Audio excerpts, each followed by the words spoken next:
degli eventi questa mattina al Santa Maria della Misericordia di Udine presentate due iniziative che provengono praticamente dal territorio. Nell'occasione il vice governatore Riccardo Riccardi ha parlato di fortuna per il Friuli Venezia Giulia di avere un sistema sussidiario. Questo per quanto riguarda la Fondazione Luca. Poi nel corso della mattinata è stata presentata anche questa donazione di un macchinario che servirà per accelerare praticamente la ricerca. Quindi, Assessore, ci sono i volontari sul territorio, ci sono le associazioni, ci sono delle istituzioni private che credono nel sistema sanitario. Beh, fortunatamente ci sono, questa è una regione ricca di queste cose. Oggi abbiamo avuto la dimostrazione di questa onlus dedicata a Luca, che è un'associazione di genitori che si è dedicata nel rendere possibile un progetto importante che riguarderà anche un approccio culturale alla multidisciplinarità su quelle che sono le cure palliative dei bambini, quindi anche le cure a domicilio. Un lavoro estremamente importante, come altrettanto importante è la donazione del gruppo, della Fondazione Gruppo Pittini, che ha consentito a questa azienda di avere a disposizione un ulteriore strumento per la sequenziazione di quelle che sono tutte le esperienze che abbiamo vissuto attorno ai virus. Abbiamo ascoltato dal professor Pippan l'importanza di questo strumento e anche qui da una parte le famiglie che fanno parte di quella componente sussidiaria che spinge a soluzioni migliori, con la professoressa Cogo che ci ha raccontato come proseguirà questo lavoro, dall'altra parte l'impresa che non si ferma ai cancelli della propria produzione o ai bilanci delle proprie aziende, ma si inserisce in un contesto sociale. Io di questo voglio davvero ringraziarli. Ecco l'importanza del privato anche nell'organizzazione, nella nuova organizzazione della sanità per quanto riguarda il territorio, perché dalle associazioni effettivamente si capisce quali sono le necessità, che cosa vuole il cittadino, di che cosa ha bisogno. Beh, è chiaro che l'impegno del sistema sussidiario è determinante per il miglioramento di quelli che sono tutti i processi, di tutta quella che è la presa in carico. Alla fine una patologia, se viene affrontata soltanto con la cultura ospedaliera, dà una parte di risposta. Poi ci sono le persone che vivono con i malati, ci sono i momenti nei quali una risposta non si trova soltanto in un ospedale, c'è l'elemento della multidisciplinarietà. C'è uno sforzo importante verso il quale vedo ancora troppe resistenze, perché immaginare che la cultura ospedale centrica dia questo tipo di risposta in maniera esclusiva, questo è sbagliato. Le cure più riescono ad essere garantite in un percorso complessivo dove l'ospedale sia una delle parti, ma ci sono molti altri luoghi dove un corretto percorso di salute deve trovare le sue migliori condizioni. L'esperienza di oggi ha dimostrato anche questo. E comunque anche per portare sul territorio questo tipo di assistenza c'è bisogno di persone, perché dobbiamo sempre pensare a quello. Sì, c'è bisogno di persone, questo è il punto debole del sistema sanitario nazionale. In questo paese per troppo tempo non abbiamo considerato nel modo in cui andava considerato la formazione dei professionisti e oggi ci troviamo in condizioni di grande crisi. Io mi auguro che il Governo e il Parlamento mettano mano alla modifica di alcune regole per consentire poi alle regioni di poter riuscire ad avere quel numero di professionisti adeguato e nelle diverse specialità di cui c'è bisogno. L'associazione Luca ha dato il là a questa sorta di iniziativa in collaborazione con la clinica pediatrica della SUFC. Con noi il presidente dell'associazione Luca, Andrea Muraro. In sostanza, in 5 anni saranno spalmati 500.000 euro per dare la possibilità ai bambini di essere assistiti a casa, ma questo richiede un'organizzazione specifica. Sì, l'organizzazione specifica è tale per cui devono essere garantite appunto delle prestazioni di alto livello, per cui le cure domiciliari devono essere appunto realizzate con un'equipe tra medici, infermieri, specialisti della fisioterapia e della logopedia e con anche il supporto psicologico. Come associazione siamo sempre adoperati da 20 anni a questa parte a sostenere le famiglie con bambini malati oncologici per facilitare e promuovere le cure nel territorio, no?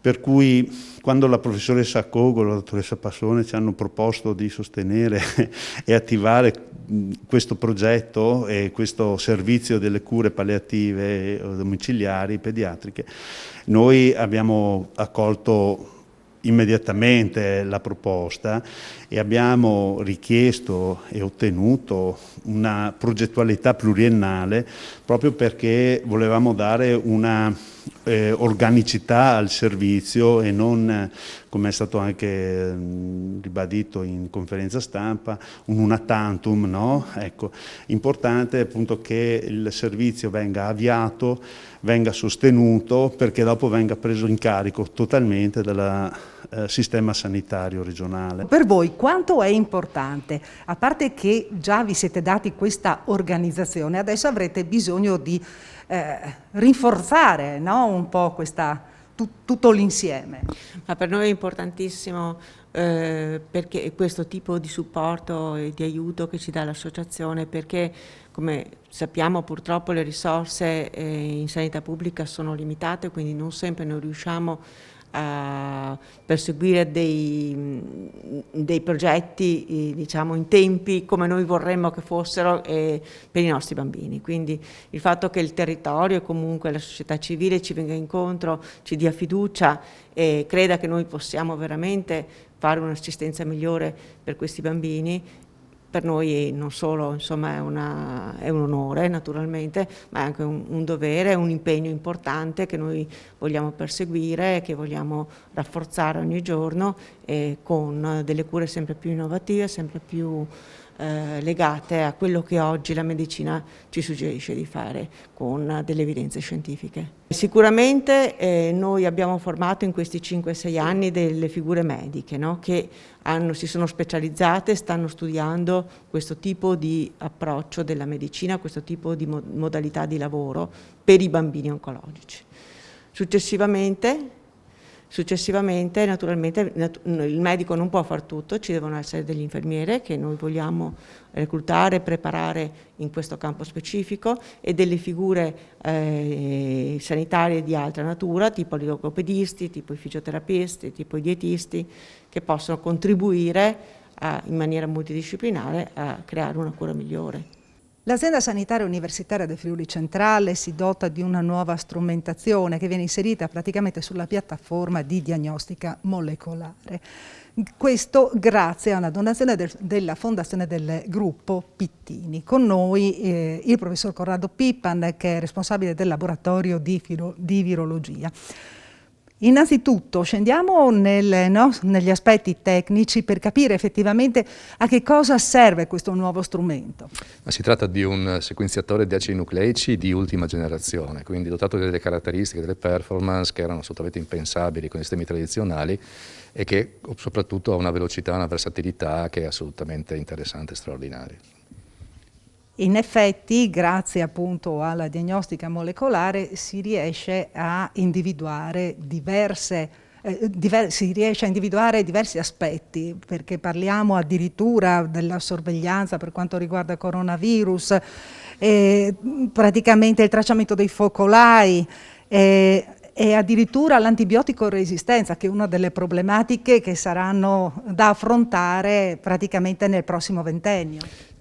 Sicuramente sì, speriamo che non sia un problema tanto importante, però è importante sicuramente riuscire a individuare anche nuove forme di antibiotico resistenza, che è stato, è e continuerà sicuramente ad essere un problema. Dal punto di vista epidemiologico, anche di sanità pubblica, è un'operazione che è di una straordinaria importanza. Ecco, parliamo anche del ruolo che ha avuto il laboratorio e che sta avendo in questo momento il laboratorio di virologia, proprio per sequenziare, individuare anche le varianti del coronavirus? Ma è stato un lavoro sicuramente molto impegnativo. Il laboratorio è riuscito a reggere all'onda d'urto grazie anche a questa organizzazione della piattaforma diagnostica molecolare, e sicuramente anche grazie alle persone che la compongono, che è stata un'esperienza molto dura, ma comunque che penso che siamo riusciti ad affrontare adeguatamente proprio grazie a queste risorse che sono assolutamente sostituibili e straordinarie. Ecco, l'apporto dei privati, ne parliamo con il direttore generale di ASUFC, Denis Caporale. Quanto è determinante o quanto può aiutare, tanto più che vi viene richiesto, diteci, segnalateci, siamo pronti a intervenire? Oggi l'evidenza ce lo dimostra, nel senso che il privato, in questo caso il gruppo, la fondazione del gruppo Pittini, che continua naturalmente in un'opera già iniziata precedentemente, diventa fondamentale nell'apporto, e non solo, devo dire, di contributi in senso monetario, quindi, ma di progettualità importanti che intendiamo mettere in piedi assieme naturalmente alla collaborazione fondamentale dei privati all'interno di questa azienda. Bene, grazie anche al direttore generale, con noi la vicepresidente della fondazione del gruppo Pittini. Gruppo che si è adoperato anche per altre donazioni in passato, come un'ambulanza particolare in un momento di emergenza, quando era appena scoppiata praticamente l'emergenza coronavirus. Sì, era l'inizio dell'emergenza sanitaria che il gruppo Pittini ha pensato di essere vicino all'azienda sanitaria universitaria in un momento appunto molto difficile, donando un'ambulanza di ultima generazione fortemente attrezzata, un bene prezioso. E poi in quel momento abbiamo anche presentato la nascita della fondazione Gruppo Pittini, una fondazione d'impresa fortemente voluta dal suo presidente Federico Pittini, ed è una fondazione che è vicino al territorio, alla formazione e alla solidarietà. Questi sono i 3 pilastri della fondazione Gruppo Pittini.